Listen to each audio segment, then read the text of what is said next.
Siyabonga kakhulu. Banginikeze umsebenzi omncane ukuthi ke chaza yini yona le nqola. Yini le nqola yevangeli? Ngabe umculo njengoba kuculwa nje ngabe yona inqola yevangeli? Mhlawumbe yebo kodwa khona ungaphezulu kwalokho. Inqola yevangeli asiqale sibuke inqola ivangeli. Inqola isithuthi into elayishayo. Ivangeli ke siyalazi. Ivangeli ubizo labantu babizelwa kuKristu ngoba lalingekho ivangeli ngaphambili. Ivangeli ifike noKristu. Ngicabanga ukuthi ngezwakala lapho. Uma sithi ke la inqola yevangeli kusho ukuthi abantu labo abathwele indaba zikaNkulunkulu abayihambisa emazweni wonke. Kusho ukuthi ingqikithi noma the primary purpose ukuthi bona bathwele izindaba zikaNkulunkulu bangama ambassadors evangeli likaNkulunkulu.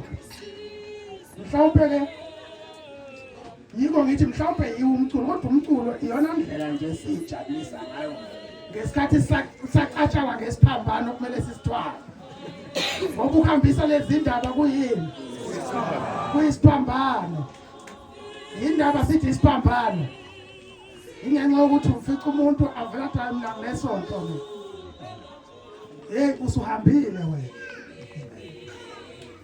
Inqola evangeli iseswatini nje ibuye eZimbabwe. Ibuye eLesotho. Cabanga ukusuka ubheke eZimbabwe. Afika umuntu nesonto lawo. Hayibo, le ndaba ingomoya engcwele. Sokwamukela yini umoya engcwele mhla ukholwayo na? Athi hayi ngamthola umoya engcwele ngathandaza vele nje. Wehla umoya engcwele. Hawu, ubhalwe eBhayibhelini into eshoyo. Lokuthi umuntu uvela khule athi hayi ngeke ngesikhathi ngibhabhatisa ngabhabhatisa mina egameni likaJesu likaNkulunkulu umoya engcwele nendodana kwavela ngoba ikhomboke lapho. Hawu ubani ozwe ngaye eBhayibhelini ukuthi umoya engcwele watholakala kanje? Akekho. Kodwa kurongo indlela kade naye azi ngayo ngoba nokade emtshela ngoba ngiyabathanda kakhulukazi abafundisi ngoba bathe noma bengakezwa kahle kodwa babe babaqoqa abantu ukuthi bafotozani sizokhonza abantu uNkulunkulu. uNkulunkulu ke ufana noba ubaba wethu akanankinga noma siphinde. Ubani umzali waba nenkinga uma ingane yenza noma ihamba noma ingahamba kanje akanankinga umzali athi uma yenza ikhaya bayethu uyajabula umzali. Yikho ke uNkulunkulu bonke abantu abaqoqa abantu bababizele ekukholweni uNkulunkulu njani uyabathanda kakhulu. Inkinga ingaqala mase kuukuthi ke manje seyafika inqola abasafuni ke bathi bona sinesonto kanti leti ngemasontweni kanti ayikho ngombuso wezulu kanti bengahlangeli ezulwini nase ngikhuluma ngasonto nje angithi nithe hey ukuthi ngempela wathi umuntu bayifunda iBhayibheli angithi bawufunda iBhayibheli uJesu wathi kubafundi bakhe haleluya uJesu wathi kithi bazalwane kodwa ukangumfundi angithi uthe uJesu hambani nenze izizwe zonke ini abafundi babo akafika umuntu kwenza umfundi usufunda iBhayibheli uJesu wathi kubafundi bakhe uJesu wathi kubafundi bakhe bazalwane singabafundi haleluya kanti befuna sifuna abafundi inqola ke evangeli umsebenzi wayo ukuthi ihambise izindaba zokucacisa ukuthi hayi ukukholwa lokhu kuhle ukuthi inkinga kuphela emangcwabeni masifika emangcwabeni bese eyifunda umfundisi futhi naye besho kahle ukuthi siyolinda silinde ukubuya kabani kaJesu wobuya nini asazi kodwa sikwaziyo utshani uyabuya nalapho njalo kukhona la ngabonakala ngakhona kahle embhalweni ukuthi manje thina masilinde ukubuya kaJesu kanti uStefane yena uthi Nkosi uJesu yamukela umoya wami manje yamukela umoya thina sodwa funa silinde uStefane ahambe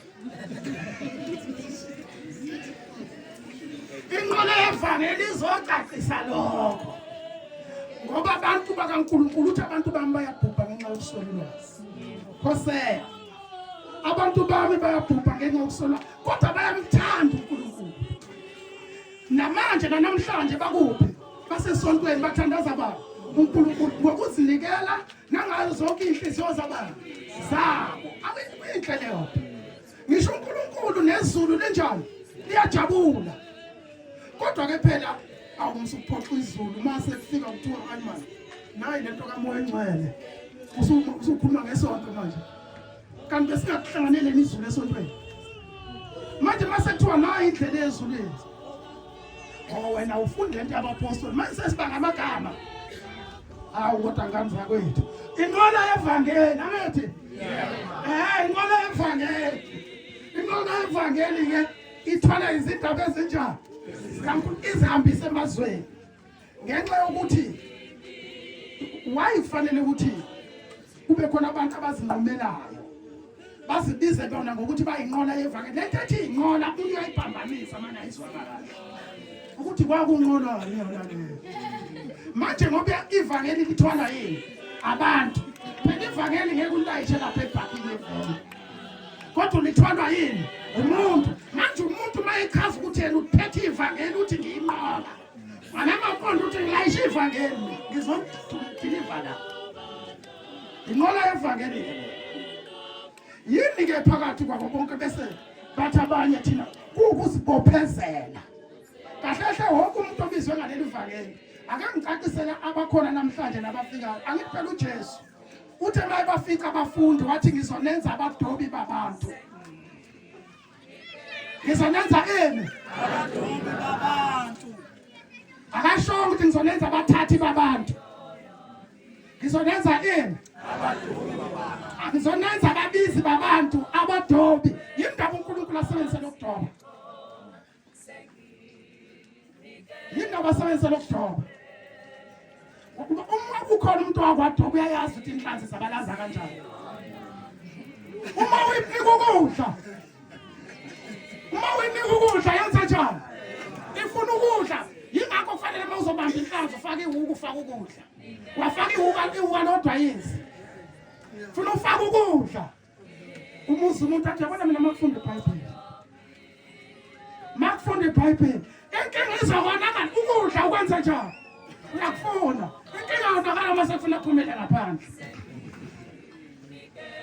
ngizonenza abadobi bani babantu ngisho ukuthi emphakathi ningamangali uma nikubona abantu kukhona abangena emizini bathi uNkulunkulu usithumile ingenxa ukuthi uNkulunkulu uJesu kukhona athi maye babizwa benza abadobi babantu kusho ukuthi abadoba khona ukuthi bazinhlanzi basemanzini kukhona indawo abakuyona akulutho ke ukuthi mase kufanele aphume lo muntu aqale enze njani odoba uyayazi ukuthi inhlanzi yaleli udobo bawenza njalo igcina iphumile bengicela mina kuphela singaligabula udobo kodwa ukulalela lena kuyona ini akuyona inkinga kade wabakhona la emanzini awunalo elinye ikhaya ngaphandle kwamanzi ngiyangizwa yini awunalo elinye ikhaya ngaphandle kwamanzi wazakelana omkhulu babela wonke umuntu wayela kukhona ofuna ukukudoba ngeke zabalaza kodwa ungagcini phela kuzigaba ukudoba phuma phela egcineni ngiyangizwa yini inqola yani yevangeli uma ke uthi inqola yevangeli angithi usibophezela ukhona okhulumile la wathi kuyenzeka uthola ukuthi cha uma umuntu ake ngiqale ngalaba ngoba uthi ukhona okhuluma wathi ukhona basuke abantu bayikhulume lento kanti bayikhuluma kabi ngiphinde futhi ngibafice sebomile usho njalo akethi yeah hayi phela ngithi uma ulokhu uya scrapyard ufica imoto ezokwenziwa njani ungasheshi uphela amandla siphezulu kwaso siyashaya siyacancatha hayi musuthi mayifica ithe uthi we uthi zolunga imoto yami la siphezulu kwaso sayilungisa mhlawumbe sangaba wangasithusa uma ukuthi isinto esihlala khona kama-chemical isaphuma awusesingaba baridila ukuthi isihlala khona kama-chemical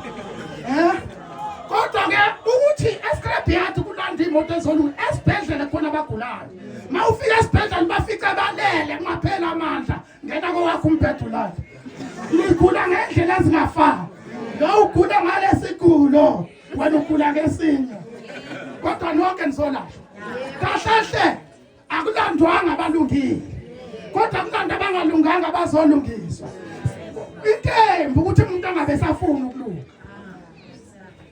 bese jawa phela senyameni phela thina senyameni thina phela thina senyameni thina awu phela senyameni thina ivangeli lifika umuntu esenyameni vele uguquka ukuthi umuntu ashintshe isimo esenyameni ukuthi kade bemazi ethela angabe sathela ivangeli ke lelo uma ivangeli alilandanga isidaba lenzeni kodwa uma isidaba sidakela esontweni enye inkinga leyo ngiyangizwa inqola yevangeli ngamanye amazwi uma uyinqola evangeli ukhetha amababa ngoba uzokutshela ngiyakuthanda uphi ngiyamthanda lo ubatshele ngabe bona uthi bese uthi ungaguqula thina umtshele bese uthi ungashumayeza thina ngoba zinhle inyawo zonjani zinhle inyawo zoshumayela ivangeli abasho lezi kodwa inkambo yomuntu onjani oshumayela ivangeli yinhle ngoba sibukela kuye ukuze kuthi nophuzayo athi hey madoda usibani sewayeka hey nami ngiyamthanda lesonto hey na uyaphela usibani wayilala khona uma ke sinqola ivangeli sibanjalo inqola ivangeli ihambelela kakhulu kuMateyu 5 verse 13 noma 13 verse 5 ilapho nje ukuthi nina nokukhanya kwami umuntu kasokhela isibane sifake phansi kwetafula kodwa sibeka phezulu kwetafula ukuze sikhanyisele izulu abantu bambona imisebenzi yena emihle bese bamdumisa uyihlo sezulu babona imisebenzi emihle hayi emibi bese bedumisa uyihlo sezulu bese siyabuya siyacula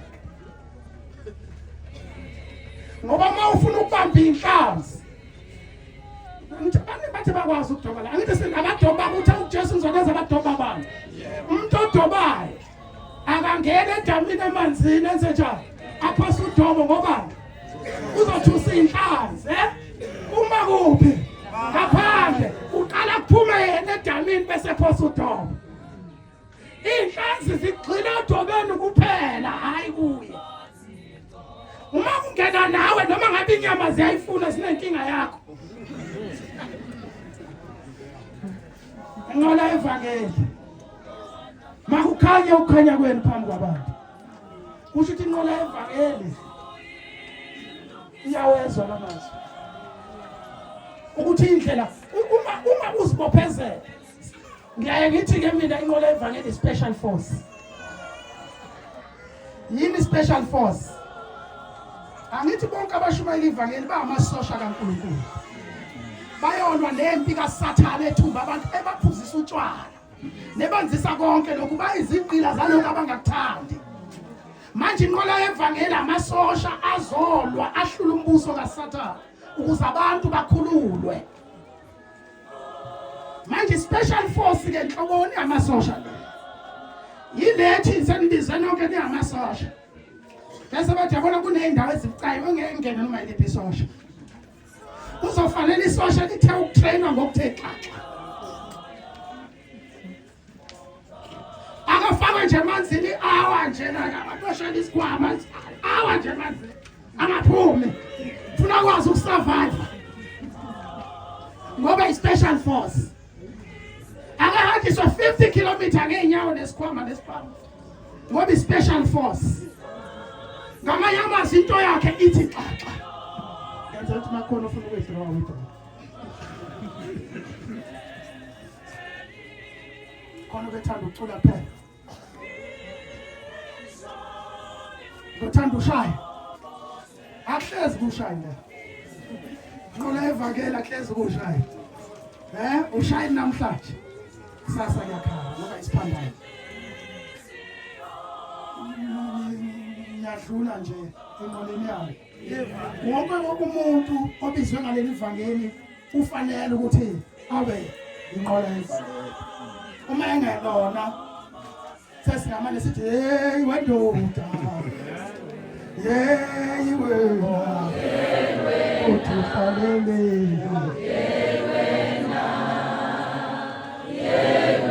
Uthufalele.